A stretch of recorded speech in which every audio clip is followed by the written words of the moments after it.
안녕하세요. 사실과 의견입니다. 오늘은 11월 22일이고요.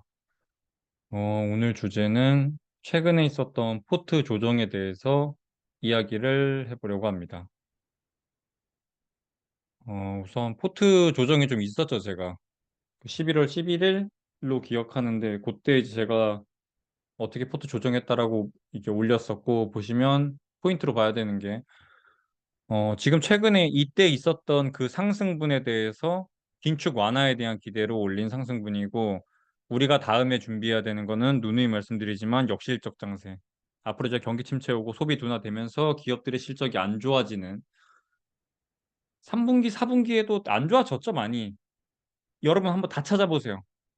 이 인베스팅 들어가가지고 각 기업들 실적 다 찾아보시면은 올해 내내 내려가고 있어요. 1분기, 2분기, 3분기 다 내려가고 있어요. 근데 다만 컨센 대비 조금 좋거나 컨센 대비 조금 안 좋거나 뭐 이런 얘기하고 있는 건데 실적 자체는 계속해서 하향하고 있는 상황입니다. 그 구분을 정확히 하셔야 돼요. 그래서 제가 그때 썼던 말이 현금 비중을 확대하는 기간인 거고 탈출하는 기간. 여기서 막 때려박아가지고 이제 상승장이 왔나 하는 그런 때가 아니라 이건 잠깐 나오는 반등인 거고 앞으로는 이제 현금 비중 늘려가면서 엑시트해야 됩니다. 라고 말씀을 드렸던 거고요. 특히 국장 같은 경우에는 어, 요거 이제 뒤에 설명을 드릴게요. 왜냐면 원달러 환차익 때문에 들어왔다고 보고 있었고 그 평가절하가 충분히 해소가 된 상태로 보였기 때문에 요 아래에 있는 것처럼 고퍼스를 편입을 했죠. 그리고 이때 이 상승분에 대해서 자 피봇 기대감으로 투자했던 S&P 뭐 달러 인덱스 인버스 엔화 그거에 대해서는 일단 뭐 S&P 500 같은 경우에는 4% 정도 수익이 났던 것 같은데 까치밥 남기고 정리를 했었고 달러 인덱스 인버스는 홀딩하고 있었는데 어제 월요일에 다 정리를 했어요. 뭐 그거야 뭐 채팅방에서 다 말씀드렸으니까 요건 다 정리를 했었고 엔화는 뭐 진작부터 손절을 했었고 이날부터 손절을 했었죠. 근데 뭐 손절해봐야 뭐 1, 2%여가지고 이거는 비중도 작고 해서 전혀 그건 문제는 아니었고 이 S&P를 정리하고 나머지 부분을 곧버스로 스위칭을 한 거였죠 이날. 그래서 좀 볼게요. 보시면 10월 24일 요 저점 찍던 날 급격한 이제 상승세 나오던 요 날부터 해가지고 이제 쭉 이제 땡겨 올라오기 시작한 건데 10월 24일부터 보시면 삼성전자가 57,500원이었고 이때 환율이 1,430원 요 부근이었어요. 보시면 이랬죠. 되게 높은 수준이었어요. 1,450원까지 갔던 걸로 제가 기억하는데 이때도 제가 말씀드렸지만 너무 오버슈팅이었어요. 너무 말도 안 되는 정도로 오버슈팅이 나오고 있는 상황이었고 올라갈 때도 급격히 올라갔기 때문에 내려올 때도 보시다시피 빠르게 내려온 부분이 있었죠. 그리고 이제 CPI 때문에 더 이상 긴축을 빡세게 하지 않겠구나 하면서 이제 그 달러 인덱스가 내려오면서 빠졌던 부분인데 요런 부분에 대해서 환율이 오버슈팅 나온 부분에 대해서 환차익을 노리고 들어온 외국인 때문에 국장이 이렇게 미친 듯이 양봉이 몇 개예요, 이게 도대체. 심지어 옛날 개나 갭으로 뛰었네요, 완전. 이렇게 상승세가 이어졌던 거고. 제가 요날 커뮤니티에 쓴 거예요. 요 마지막 이 빨간색 캔들 나온 거. 마지막 양봉 나온 요 날이 딱 11월 11일이에요. 금요일이었고. 11월 14일이라고 되는 건 요 파란색입니다. 파란색 캔들. 그래서 보시면 그러니까 외국인이 만약에 저때 들어왔다고 치면 삼성전자가 상승한 분이 11월 11일까지 제가 이때까지, 그러니까 이날 이제 다 정리하고 곧버스로 돌린다고 했던 날이니까요. 11월 11일까지 삼성전자가 7.5% 정도 상승을 했고, 환율은 6.3% 정도 하락했어요. 이게 말이 되나? 이게 며칠이야 도대체? 한 2주, 3주 만에 한 나라의 화폐 가치가 6.3%가 변경이 되었다는 얘기예요. 슬픈 현실이죠, 어떻게 보면은.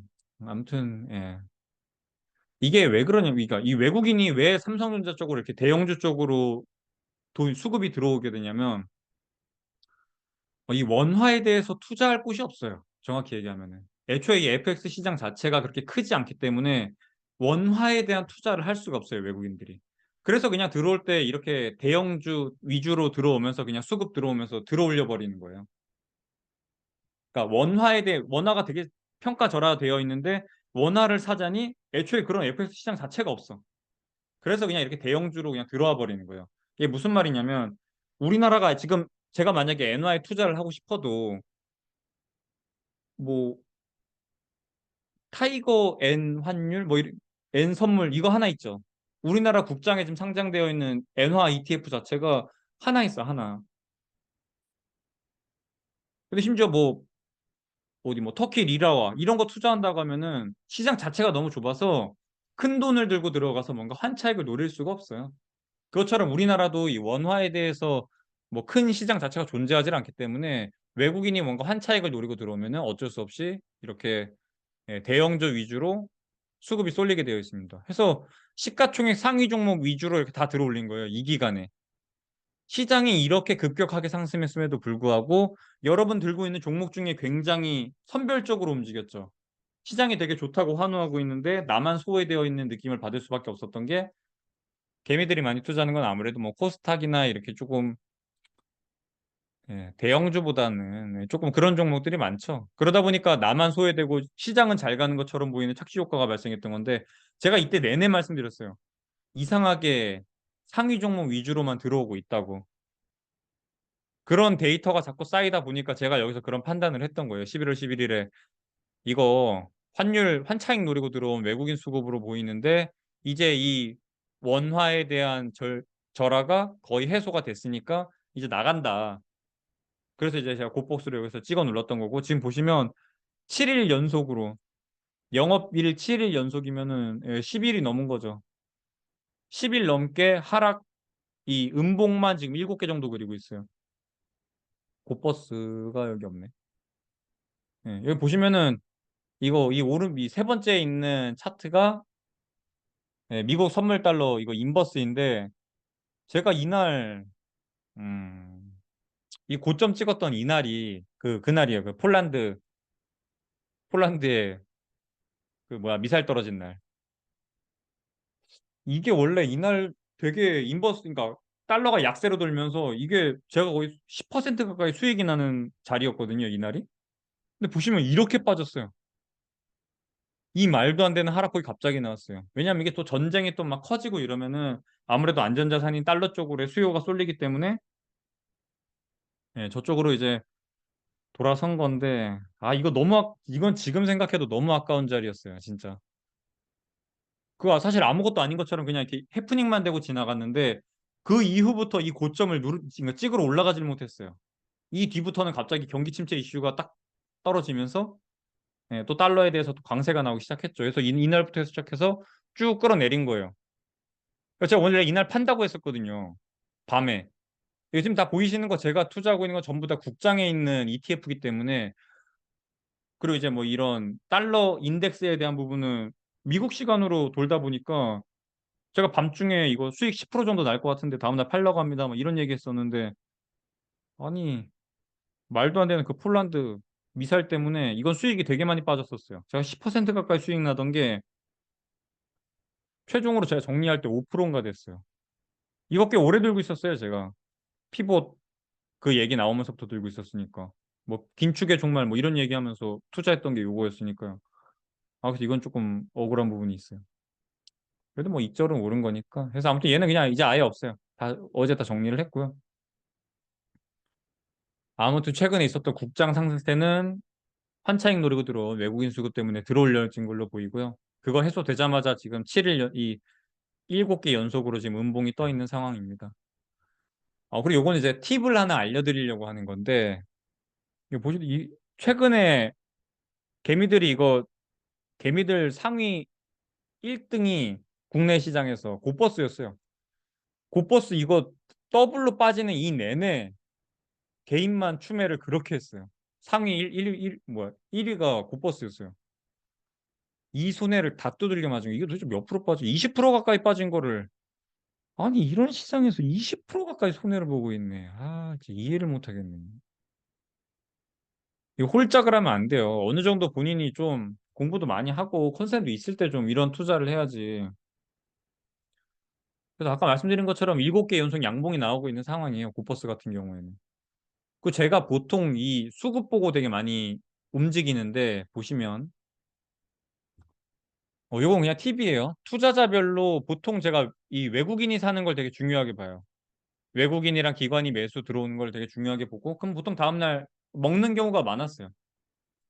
뭐 아시다시피 개미 따라다니는 것보다 뭐 당연히 외국인이랑 기관 따라다니는 게 더 좋겠죠. 개미만 저는 안 따라다닐라 그래요. 그래서 오히려 어떻게 보면 그냥 목표가 그냥 그거네요. 개미만 회피해서 다닌다. 이 보통 85%가 이 뭐야 주식시장에서 돈을 잃는데요. 그리고 뭐 10%가 그냥 그다음 5%가 수익을 낸다고 하는데 그 확률에 들어가지 않으려고 그냥 저는 애초에 그냥 개미를 따라다니질 않아요. 그래서 이 거래원에 들어가시면 거래 창구가 나옵니다. 근데 여기서 좀 힌트를 얻으면 좋은데 보통 보시면 키움증권이랑 미래에셋증권, 한투 요렇게 세 개의 증권사 창구로 들어오는 이 수급은 보통 개인이라고 보시면 돼요. 개인이 많이 이용하는 그 증권사라고 보시면 됩니다. 그래서 요게 많이 들어오면은 요 보시면은 지금 키움증권 1,500만 주 매수 이제 이 뭐 2천만 주 정도 매도잖아요. 이러면은 개인이 판 거예요. 팔고 있는 거예요, 지금. 또 미래에셋도 보면은 미래에셋 1,000만 주 팔고 있는데 이제 뭐 눌러서 보면은 예, 뭐 당연히 뭐 이것도 팔고 있는 상황이었죠. 오늘 종가에 끝난 거 보면 1,800만 주 개인이 매도로 나가고 있으니까. 이건 뭐 단타 칠 때도 똑같아요. 단타로 움직일 때도 개인 매수가 들어오고 있는 상황이면 예, 요 키움, 미래에셋, 한투 요 세 개의 증권사가 보통 많이 들어오고 있는 거예요. 그럼 개미가 들어오고 있다는 말은 기관이나 외국인이 엑시트하고 있는 상황이기 때문에 보통 그러면 저는 정리를 합니다. 그리고 요게 또 여기서도 이제 뭐 기관들도 당연히 매매 매수를 뭐 하고 있기 때문에 이거 눌러서 들어가서 보시면은 이렇게 거래량 자체가 계속해서 트래킹 가능해요. 이베스트 같은 경우에는 이거 들어가 보시면 막 뭐 100만 주씩, 뭐 200만 주씩 한 방 이렇게 크게 크게 들어오는 수급들이 있어요. 그런 경우에는 보통 이베스트는 보통 뭐 기관이나 뭐 외국인으로 잡힐 테니까 기관으로 잡히겠죠.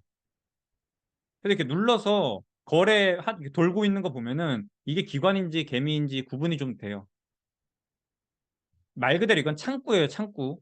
창구일 뿐이에요. 그래서 이 창구 참고하시면은 수급을 조금 확인하는데 파악이 가능합니다.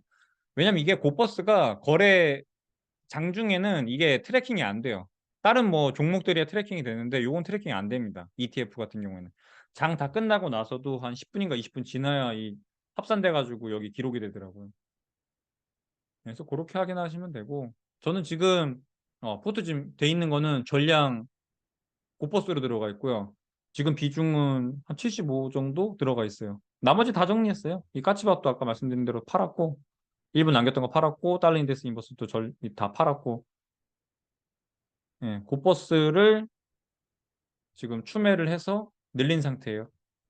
여기 수급 들어오고 있는 게 보여가지고 어제 편입했으니까 예, 그렇게 해서 지금 거의 뭐 지금 비중 80 정도 돼 있는 거고 수익은 한 4% 5% 정도 나 있고요. 이게 제가 분할로 계속해서 이거 추매가 되다 보니까 4% 5%처럼 보이는데 예, 충분히 괜찮은 상태예요. 뭐 인증 뭐 나중에 팔 때 할게요. 까치밥 남겨놓고 까치밥 남긴 걸로 보여드리면 되겠네요. 그때 가서 보여드리는 걸로 할게요. 음, 아까 말씀드린 것처럼 제가 생각했을 때 최근 상승세는 외국인 수급 때문에 나온 거고, 그럼 우리 펀더멘털은 어떤가? 실제로 우리의 뭐 기업 실적이 좋아졌거나, 뭐 경제 상황이 좋아졌거나, 막 그런 게 있는가? 보시죠. 기업 재고 148조 원으로 사상 최대. 뭐 이거 7월 거네. 제가 이 기사 들고 온 이유는 저번에 말씀드린 것처럼 인플레이션이 내려왔을 때, 지금 인플레이션이 급격하게 내려오면 좋은가? 그 얘기를 드리려고 그러는 거예요. 기업 재고가 이렇게 뭔가 쌓여 있다고 쳤을 때 갑자기 인플레이션이 내려오면은 평가손이나 그러니까 지금 쌓여 있는 재고들에 대한 평가 손실이 발생되면서 기업들한테는 그렇게 좋지는 않아요, 사실상. 주식하는 입장에서야 뭔가 인플레이션이 내려오면 긴축이 줄어드는 거지. 그러니까 금융단에서의 뭔가 이 오락가락하는 내용이지 펀더멘털 자체에 대한 평가 내용이 아니에요. 그래서 기업들 평가 자체에 대한 이 펀더멘털 자체에 대한 평가를 한다고 하면 이렇게 재고가 쌓여가고 있는 거는 사실상 인플레이션이 내려왔을 때는 타격을 준다. 그리고 보시면은 11월 21일 이게 이제 뭐 어제자 신문이었던 것 같은데 8개월 연속 무역 적자. 8개월 연속. 우리나라는 절대적으로 수출에 이 기업들 실적에 달려 있어요. 코스피 주가도 이 무역 수지랑 굉장히 연관이 높아요. 근데 뭐 계속 무역 적자 내고 있는데 그러니까 펀더멘털 자체는 계속해서 하락하고 있는 추세예요. 이게 경기 종합 지표라 그래가지고 우리나라의 경기 뭔가 이 상황에 대해서 인덱스라고 보시면 됩니다. 그래서 이게 선행 종합 지수가 있고 동행 종합 지수가 있어요. 뭐 순환 변동치라고 이건 뭐 김영익 교수님이 되게 많이 얘기를 하죠. 순환 변동치, 이 선행 순환 변동치가 코스피랑 되게 연동돼서 움직인다 이런 얘기를 많이 하시는데 보시면 선행에 들어가는 거는 뭐 구인구직 비율, 건설 수주액, 그다음 뭐 재고 순환 요런 것들을 인덱스화 시켜서 나오는 게 요 선행이라고 이 선행 종합 지수라고 보시면 되고 100 위에서는 확장 국면, 100 이하에서는 수축 국면이라고 보시면 되는데 올해 들어와 가지고는 내내 100 이하로 계속해서 하락 추세가 이어지고 있는 상황이에요. 보시면 수출 자체도 요 9월 달까지 나와 있는 한국은행에서 올린 보고서예요. 제가 저번에도 뭐 경제지표 보는 영상 한번 찍어서 올린 적이 있는데 그때 말씀드린 것처럼 한국은행에 들어가면 굉장히 좋은 보고서가 많아요.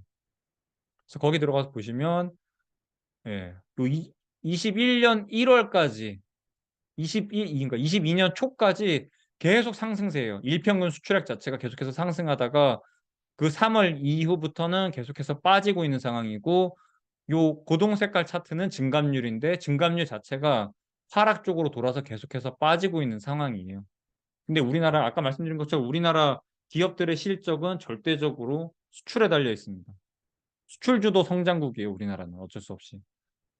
뭐이 아래 하단에 있는 차트는 IT 및 BIT 수출에 대한 내용인데 뭐 예, 전년 동기 대비 움직이는 만 보셔도 지금 벌써 0 이하로 빠지고 있는 상황이에요. IT 쪽 같은 경우에 빠지고 있고 BIT 같은 경우에도 지금 하락세 자체가 급격하게 내려오고 있는 상황이고 여기도 곧 예, 하락 쪽으로 그러니까 마이너스 쪽으로 돌아설 예정입니다. 그러니까 펀더멘탈 자체가 애초에 지금 계속해서 하락하고 있는 상황이에요. 근데 이걸 들어 올려? 이 뭐야? 이게 코스피 200이 280이면은 뭐 몇인지 모르겠는데 2200인가까지 우리가 갔다가 지금 바닥 보고 지금 다시 2400까지 끌어올린 거죠. 갑자기 올라왔잖아. 10% 가까이 갑자기 올라왔는데 아니 경기 자체는 계속해서 하락하고 있는 국면인데 왜 주가는 올라왔지 이렇게? 심지어 급격하게 많이? 예. 저는 이게 맞다고 봐요. 절대적으로 환차익을 노린 외국인의 수급이라고 보고 있고요. 또 때마침 또 이때 중국에서 나오고 있는 중국 이탈 자금도 신흥국으로 많이 들어왔죠. 예. 이것저것 봐도 누가 봐도 외국인 수급 때문에 들어온 거고 그 평가 이 환차익이 거의 다 해소가 되었으니까 이제는 조금 나가고 있는 상황으로 보여집니다. 이게 1350원이면은 지금 거의 지금 경제 상황 뭐 이런 거 통틀어 가지고 그냥 딱 적정 그러니까 환율로 보여요. 제가 봤을 때는. 여기서 뭐 더 빠질 것도 없고 더 오를 것도 없고 그냥 다 이 정도에서 그냥 유지되는 걸로 보이고 경기 침체 우려 때문에 이 달러가 약세로 돌았던 게 다시 강세로 돌지 않을까 싶어요. 큰 폭으로 막 솟구치진 않겠지만 예, 그래도 최근에 있었던 이 약달러 기조가 꺾여서 다시 한번 예, 반등하는 구간으로 보고 있기 때문에 달러 선물 인베스도 예, 다 정리를 했던 거예요. 이거는 제가 최근에 하고 있는 고민. 제가 평소에 그냥 이 머릿속에 고민을 계속 머릿속에 담아두고 지내요. 뭐 마누라 생일 선물은 뭘로 할까라던가 지금 사실발견에 유튜브는 뭐 어떻게 하는 게 맞나 뭐 내가 지금 투자하고 있는 건 어디다 투자할까 이런 고민을 되게 많이 하는데 최근에 있었던 경제에 대한 고민 중에 하나가 뭐가 있냐면 저축은행이 이 수신금리가 어마어마하잖아요. 요즘 5% 넘는 게 뭐 세고 셌는데 6% 7%뭐 이렇게 나오고 있죠. 저축은행에서. 근데 얘네가 저축은행이 왜 이렇게 미친 듯이 수신금리를 올려가지고 자금을 조달하고 있지? 왜? 이거에 대한 고민이 엄청 많았거든요, 제가. 그러니까 이건 그냥 제가 요즘 이렇게 고민을 많이 하고 있는 상태에서 갑자기 문득문득 뭔가 이렇게 답이 떠오르는 게 많아요. 그러니까 실질적으로 해답인지는 모르겠지만 '아 이게 이렇지 않나.'라는 머릿속에 고민을 담아두고 있는 상태에서 이렇게 일상생활을 하거나 보통 이렇게 해결이 되는 거는 아침에 눈 떴을 때 갑자기 문득문득 '아 이것 때문에 그런 거 아닌가.'라는 때가 많아요 되게. 보시면 제가 내린 결론이에요. 자 한국 같은 경우에는 이게 지금 10년 차트로 제가 긁어온 겁니다. 한국은 왼쪽 레전드 참고하시면 되는데 뭐 2.5% 에서 쭉 뭐 하락해 가지고 되게 낮은 금리를 유지해서 지금 이제 급격하게 땡겨 올리기 시작해서 3% 까지 온 거죠. 예. 그런 상황이고 미국은 뭐 거의 제로 금리로 몇 년이야? 13 년부터 아마 3-4년 정도 유지하다가 뭐 깨작깨작 올렸다가 코로나 위기 오면서 다시 또 제로 금리. 여기도 보면은 2% 꼴딱 넘겼다가 이제 다시 다 예 끌어내린 상태로 급격하게 올려 가지고 4% 까지 왔죠. 이게 지금 왼쪽이랑 오른쪽이랑 레전드가 안 맞는데 예. 아무튼 이게 이 차트에서 제가 말씀드리고 싶은 거는 이게 이렇게 급격하게 금리가 땡겨 올린 게 아직 1 년도 채 되지 않았어요. 이 어마어마한 금리 인상 상태가 발발된 지 아직 몇 개월 되지 않았어요. 3월 달부터 올렸죠. 우리나라는 뭐 작년부터 시작해서 3회 정도 25bp씩 좀 베이비 스텝으로 뭐 찔끔찔끔찔끔 올렸는데 미국은 75bp로 지금 4 방이나 때렸기 때문에 우리나라보다 금리가 이제 올라간 상태가 된 거고. 뭐 아무튼 이렇게 급격한 이 긴축 기조가 발생된 지 얼마 안 됐어요. 그게 포인트예요. 보시죠. 요거는 최근에 은행들의 예금 금리예요. 보시면 뭐 이건 1 금융들 카카오뱅크 뭐 전북은행 6 개월짜리로 한번 비교해 볼게요. 우리은행 4.6%, 수협 4.7%, 스탠다드 차타드 4.7%. 6 개월, 6 개월 단리인자로 당겼을 때 여기도 거의 5%가 육박한 상태예요. 그럼 저축은행 한번 볼까요? 저축은행에서는 6%, 5.7%. 이거 서울로 제가 잘라 온 거예요, 지역을. 보시면 뭐 OK저축은행 같은 경우에도 5.3%, 한국투자저축은행도 5.2%. 그러니까 우리가 그나마 좀 막 들어봤던 은행들 데리고 와도 5.7% 이러고 앉아 있어. 근데 얘네가 이걸 도대체 왜 6%에 빌리고 앉아 있냐고.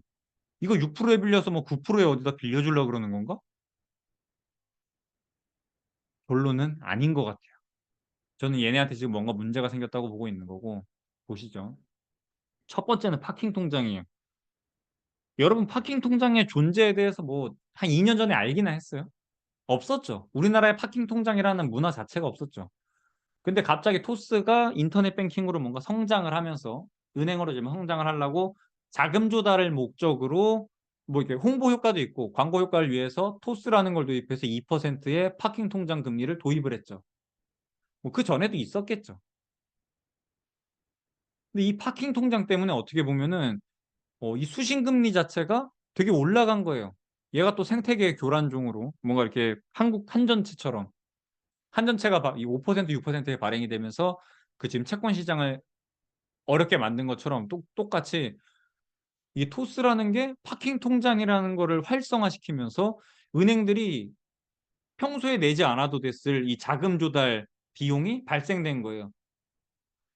여러분 요구불 예금이라는 게 있어요. 은행들이 이렇게 보관하고 있는 돈 중에 여러분이 물론 맡기는 뭐 예금, 적금 뭐 이런 것도 있겠지만 그거 말고 요구불 예금이라 그래서 뭐 여러분 은행 그 월급 받으면 잠깐 머물렀다 나가는 돈 있죠. 머물렀다 나가는 돈이라면 좀 슬프긴 한데 아무튼 은행 이 월급을 받으면 뭐 300만 원이 우리 내 통장에 딱 들어오면은 거기서 이제 뭐 이렇게 뭐 다 가져가잖아요. 이렇게 뭐 카드사에서 가져가고 보험금 가져가고 막 하잖아요. 그런 걸 요구불 예금이라 그래요. 뭔가 예금이나 적금처럼 계약이 되어 있지 않은 그냥 이렇게 흘러다니는 돈들. 근데 그게 평소에는 지금까지 그러니까 이 파킹 통장이라는 개념이 없던 그때까지는 저 요구불 예금이라는 게 그 금리가 없죠 저거는. 저거 거의 없잖아요. 뭐 몇천만 원 넣어 놓으면은 뭐 만 원이나 주려나? 여러분 예전에 그 어르신들 같은 경우 제 거 유튜브 채널 이제 연령대가 좀 많으시니까 여러분 생각해 보시면 이렇게 그냥 놀리는 돈들은 이자가 거의 안 붙죠, 예전에.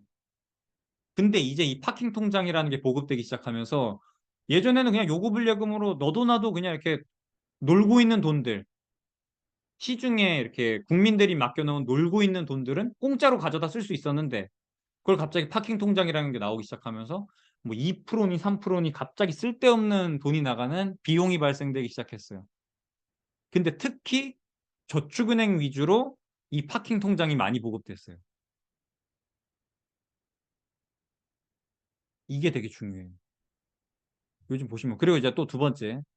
국내 자금 시장에 대해서 불안감이 조성되다 되다 보니까 제가 저번에도 올려드린 거 보면은 새마을금고 연체율 막 10%짜리 육박하는 지점들 나오고 있다고 올려드린 적 있었죠.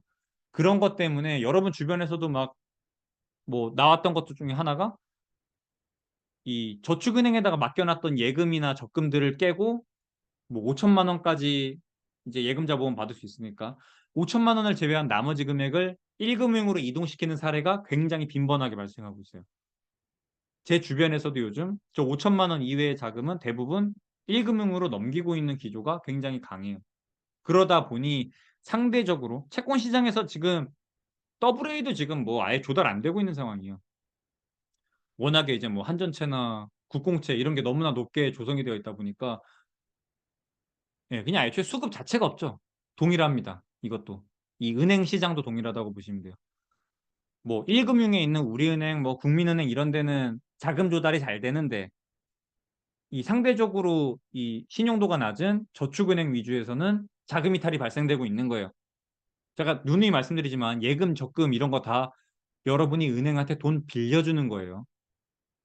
우리가 돈을 맡겨놓고 금고에다가 우리 돈 쌓아놓는 그런 개념이 아니라 예금도 동일하게 은행한테 우리가 채권자, 은행이 채무자, 회사채 발행처럼 우리가 돈 빌려주는 거예요. 그러다 보니 상대적으로 신용등급이 낮은 저축은행 위주로 해서 자금 이탈이 발생되고 있고 그 자금 이탈되는 거를 막으려고 이렇게 높은 수신금리를 주고 돈을 땡겨 쓰고 있는 상황이에요. 이거 받아다가 어디 뭐 6%, 7, 그러니까 뭐 7%, 8% 하는 데다가 돈 빌려주려는 게 아니라 여기에서 지금 뭐 뱅크런이라고 표현하긴 좀 그렇지만 뱅크런이죠, 사실. 그렇게 자금 이탈이 발생되고 있다 보니까 이 저축은행에서 이 이자를 지금 주면서 돈을 땡겨 쓰고 있는 상황이에요. 그러니까 세 번째, 이 뭐 레고랜드, 흥국생명 이게 왜 터졌는지를 한번 생각해 봐야 돼요. 이 앞에서 말씀드린 것처럼 금리를 아직 올린 지 1년도 채 되지 않았어요. 3월 달부터 급격하게 이 금리를 올렸다고 생각해 보면 지금 11월이니까 8개월 정도 지났네요. 금리 인상을 시작한 지 8개월인데 사실상 지금까지는 되게 빨리 땡겼죠. 이제부터는 제가 말씀드린 것처럼 피봇 나와서 조금 속도를 늦춰나가는 시기라고 생각했을 때 정작 문제가 되는 거는 만기가 왔을 때예요. 만기가 오지 않으면 지금 이렇게 금리가 올라간 거는 사실상 그렇게 큰 타격이 없어요.